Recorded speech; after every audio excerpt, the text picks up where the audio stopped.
Learn with Ijo, ang iyong kasama mag-aral. Let's learn about CPR, subject health. Types of CPR. There are three main types of CPR technique.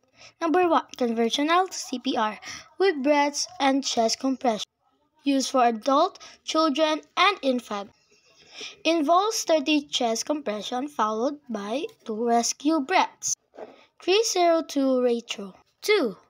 Hands-only CPR, recommended for untrained bystanders or in case where mouth-to-mouth is impossible.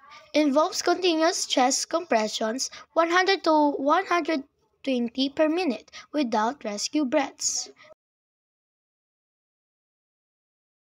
Thank you for watching my videos and make sure you subscribe, follow, and like. Bye-bye!